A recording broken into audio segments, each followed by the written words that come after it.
Well, good morning. Here it is. It's Tuesday morning, and today is June the 4th.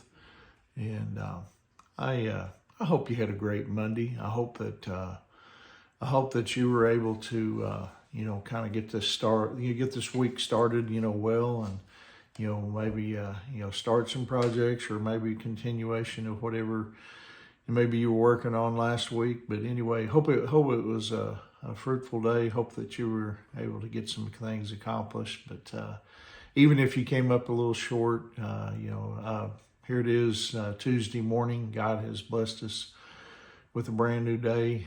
Certainly, pray that you're feeling well this morning, and feeling like getting out and accomplishing whatever you need to do today. But anyway, God has blessed us with another day, day of opportunity, and so anyway, this morning I want to share with you a devotional entitled "Life Beyond This Life." Belief in the afterlife isn't unique to our time. Almost every culture believes that there's something beyond the grave.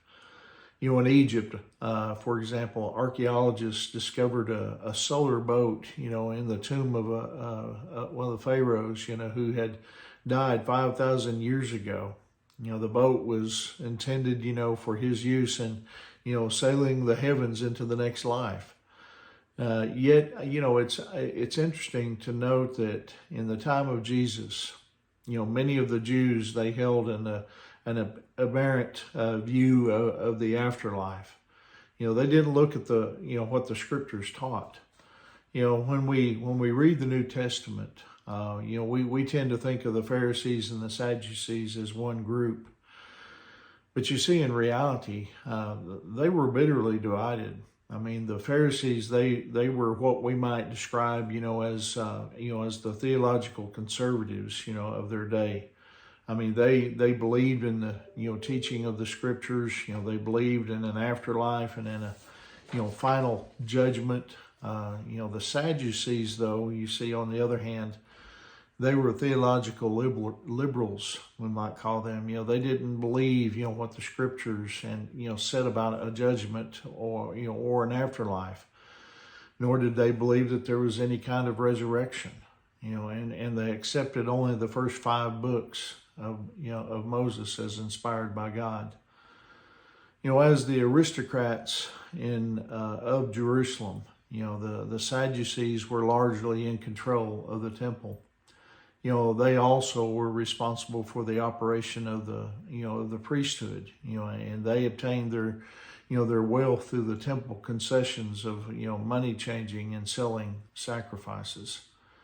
However, they weren't very happy with Jesus because, on 2 occasions he went into the temple and he overturned their tables, saying, as it says in Matthew 21:13, the scriptures declare, "My temple will be called a house of prayer, but you have turned it into a den of thieves."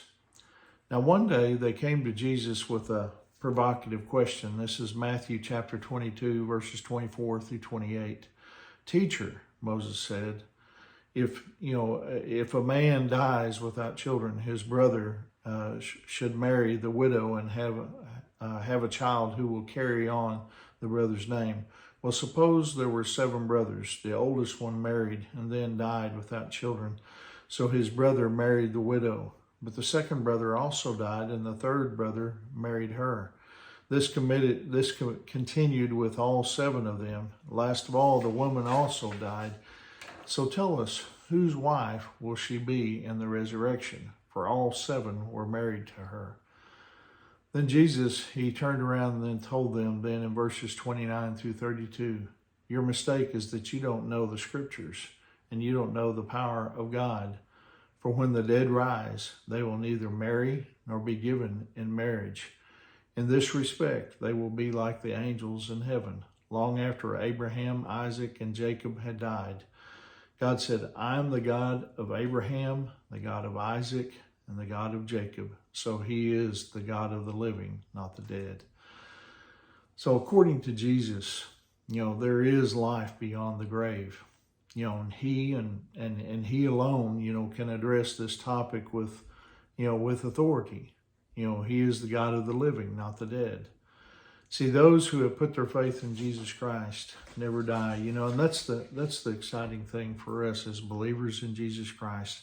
We don't have to worry about what's going to happen, after, we die, here on this earth, because our life's going to continue. Our soul, goes on to heaven, and of course, we can look forward to, the rapture of the church and then the second coming. But anyway, but we can be excited about what God is doing in our lives and in our world today, because He is working. So anyway, I hope that encourages you, here on this Tuesday morning. I hope you have a wonderful day. And remember, Angie and I, we love you guys. We're praying for you. And Lord willing, I'll see you tomorrow morning. God bless you.